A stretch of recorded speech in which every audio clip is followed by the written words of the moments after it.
Hello, everyone, and welcome. My name is Julie Mann, and I show men and women how they can create healthy, happy, sustainable lives. And I'm really excited because today I'm joined by Ann Bingham. Hi, Ann. Hi, Julie. How are you? I'm good. It's so nice to see you. Yes, I'm so glad to chat with you. So for those of you that don't yet know Ann, she is the founder of the One Thing Project, and I'm really excited to talk more about that. But I think a good place to start, really, Ann, is from the beginning. For you to tell us about your childhood. Yeah, so I grew up in St. Louis, Missouri, which is in the middle of the United States, like dead center in the middle of the United States. And doing what I do now, I was not a natural risk taker. I grew up in a very, very conservative family. My mom was a nurse, my dad was an accountant, and they didn't necessarily encourage us to take risks. However, having said that, I grew up in a city and both of my parents were working parents. And this was at a time when we didn't have after school care. We were those latchkey kids. And so we entertained ourselves. And living in the city, there was a huge amount to explore. And my parents really sort of believed that that they could trust us. And so by the time we started getting older and we were exploring, we were walking to the movie theater with just a group of friends of ours. We would play in the park across the street from our house. It's a big, lovely, historic park. And now when I share that with my husband and my friends, of course, it's a very, very different city where we live. We live a couple of miles from where I grew up, and they think I'm crazy because they're like, oh my gosh, how did you survive your childhood? But at the time, it's just sort of what we did, So I think I sort of learned to take maybe calculated risks when I was growing up and learned to trust myself to a certain extent. So yeah, that's a bit about my childhood. I think it's really important, isn't it, that we do trust ourselves. So actually, that's a pretty good lesson to learn. Hey, and it's obviously turned out for you, hasn't it? Yeah, and honestly, that's the way that we raised our kids. My daughter, who is now 25, likes to laugh that we raised with the idea that controlling parents create sneaky kids. And we talked with our kids pretty openly. Our kids never snuck out, although I do think that's not true. I think they did sneak out, but because I think that's quite frankly like a part of childhood. Like, you have to get at some point. And we all did it, right? We all did that. And then, you talk about those things and you sort of make your way through those and the mistakes that you make and coming back from those mistakes. And again, where you can trust and where you can't trust, and know that you're going to be okay on the other side.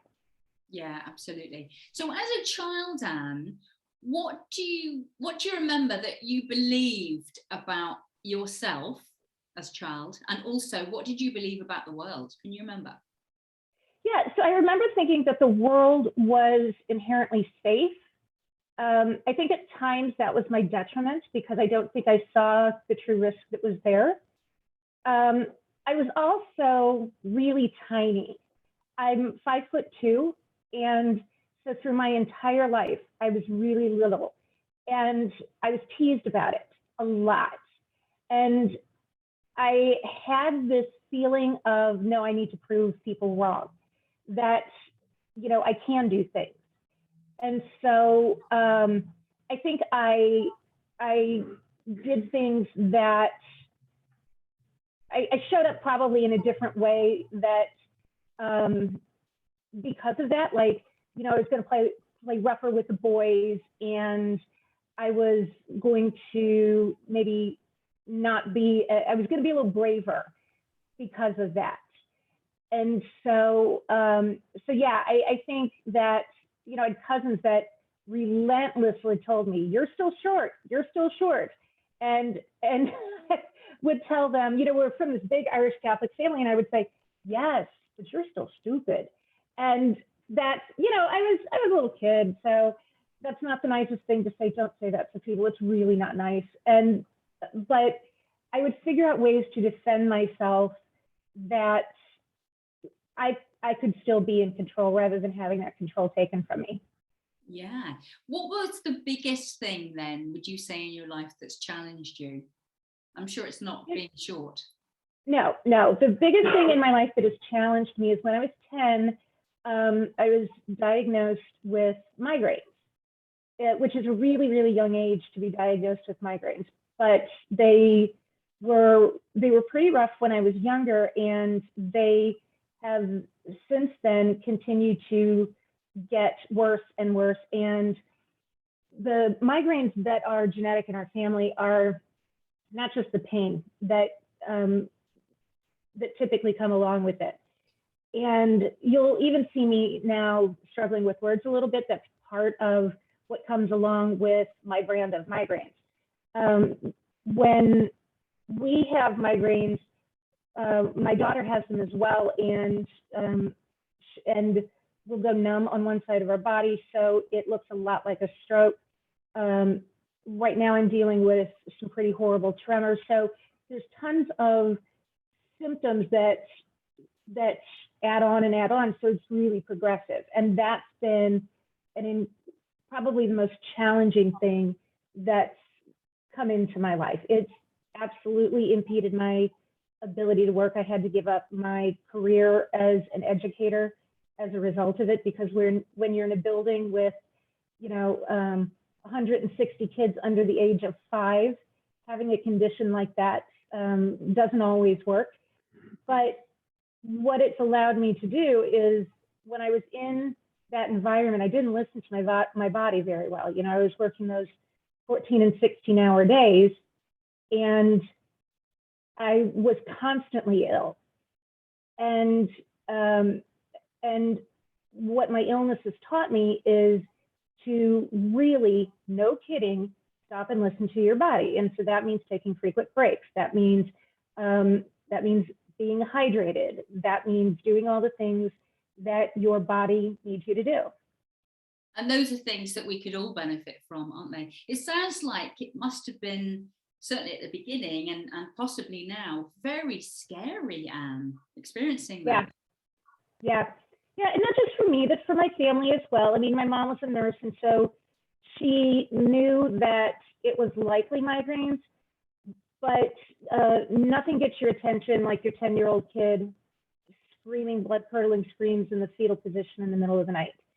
And so that went on, and at the time, there wasn't really much that could be done for kids with migraines. It was sort of chalked up to stress. And what did a 10-year-old have to be stressed about? And now we know a whole lot more. First of all, it's not related to stress. And second of all, we do know that 10-year-olds have a whole lot to be stressed about, and we need to take care of their mental health too. Totally, absolutely. So just so you're aware, Anne, occasionally the sound, it sounds a little bit distorted. You can still understand what you're saying, but just occasionally, I don't know if it's the way you're turning, just to let you know that. Okay. I know that you did a master's in psychology. What was it about psychology that really appealed to you, and how did that shape your life afterwards? Yeah, so the psychology really appealed to me because I was really curious about how people learned and developed. So my master's in psychology is slightly different. It's not coming from a clinical or counseling background. It's coming from a learning and development background. And I really wanted to know, from a lifetime perspective, how do we get from point A to point B, and what are we learning, and how do we continue learning and changing and growing across our lifetime? And that whole process absolutely fascinated me. Yeah, I love you use that word curiosity, one of my favorites.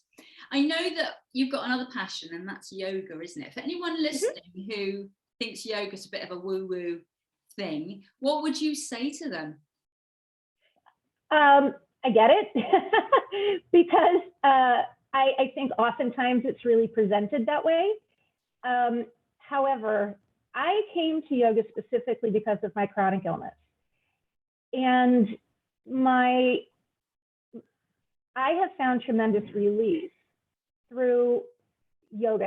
It's actually been a part of my treatment plan with my doctors for many, many, many years. And in the United States, it's one of the things that you can use some of your healthcare money for, which is really interesting. So there is science behind it. And yes, you can use it for deeper spiritual meaning if you choose to go that way.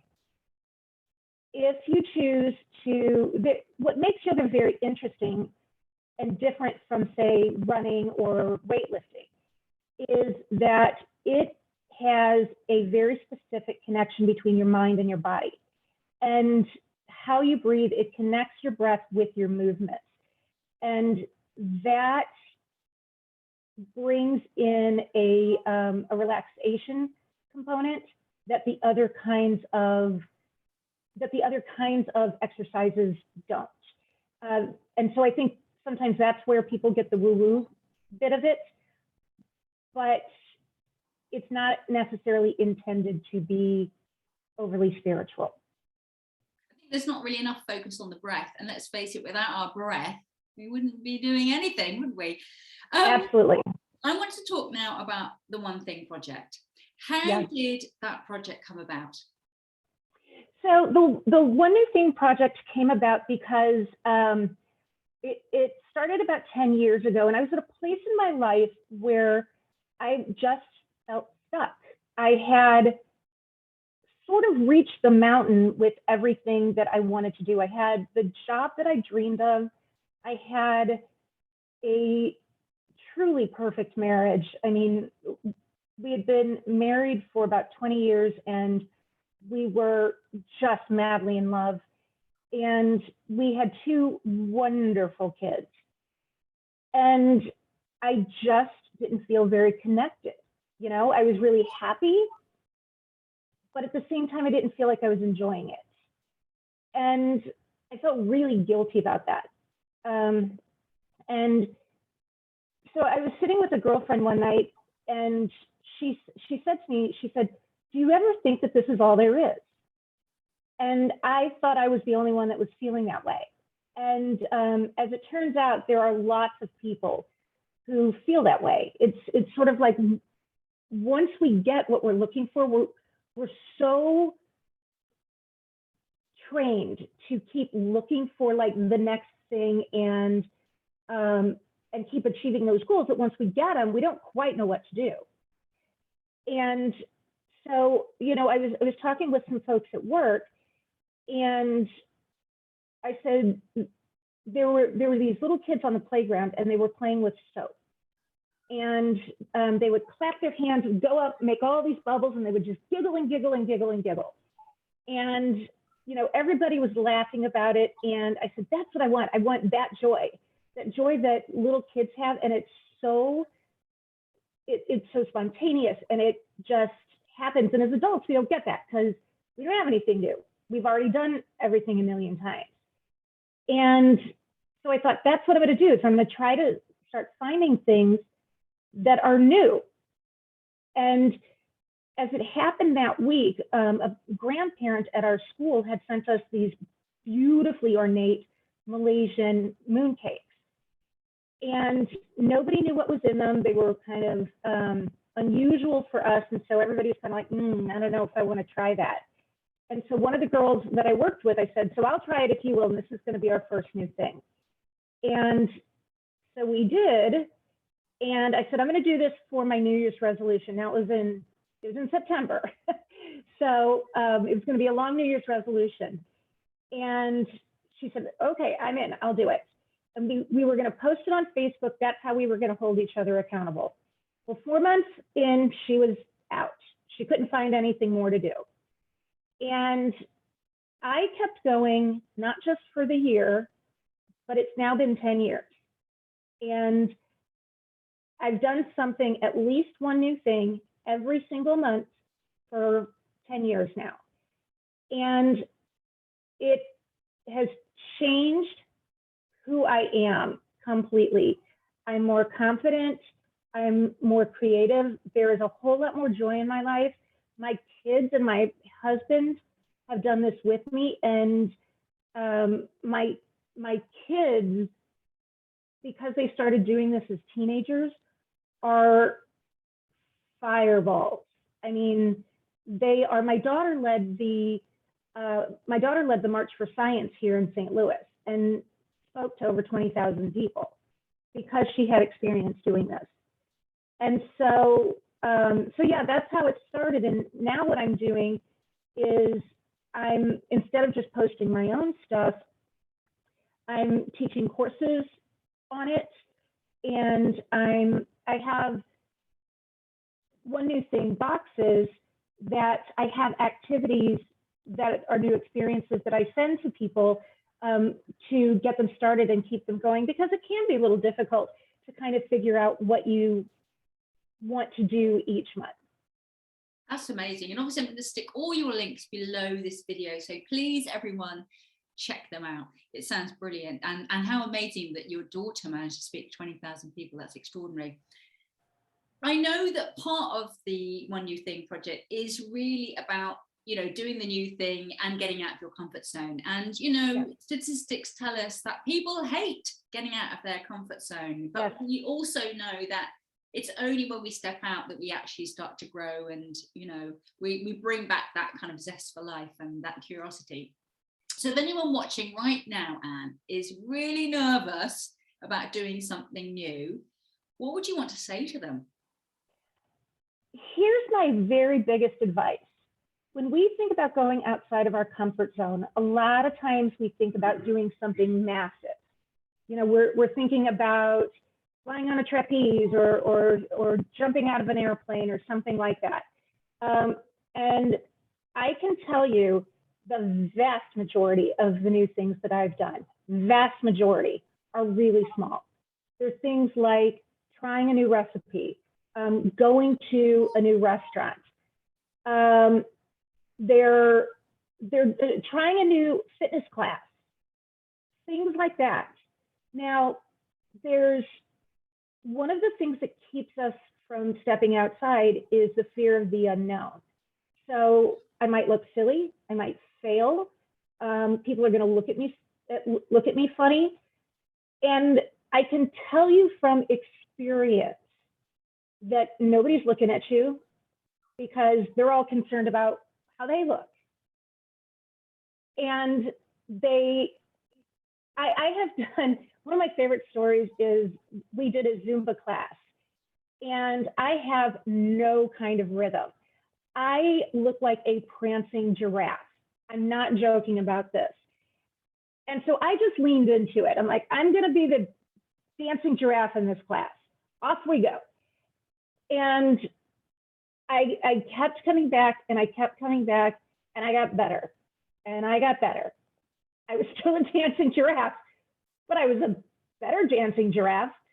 And so I also tell people, try everything twice. So if you feel like it didn't go well, that's okay, but do it one more time just to make sure you're doing it the way it was intended for you. So one time, there's a great video out there about how to make mozzarella cheese. It's supposed to take you 30 minutes. I tried it. It took me an hour, and it was a massive fail. Massive fail. Probably because it took me an hour. So you got to try it a second time to make sure that you're doing it the best way it's going to work for you. Instead of using the pot that they're using on the video, because mine was all the way up to the top, I'm using a bigger pot, you know? So think about what might work better for you. And after all of that, if it still doesn't work, let it go. So did it work for you with the mozzarella? The second time around? Yeah. Brilliant. Yeah.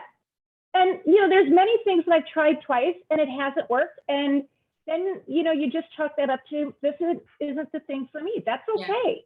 Yeah. You can't be good at everything, but having a go is the whole point, isn't it?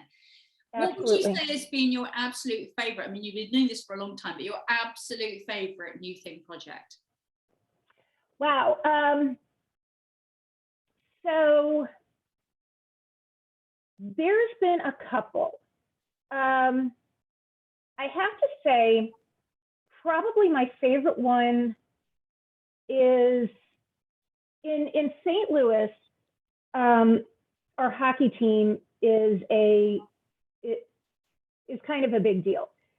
And 2 years ago, they won the championship. They won the Stanley Cup. And so we went down very early so that we could watch the parade and such like that.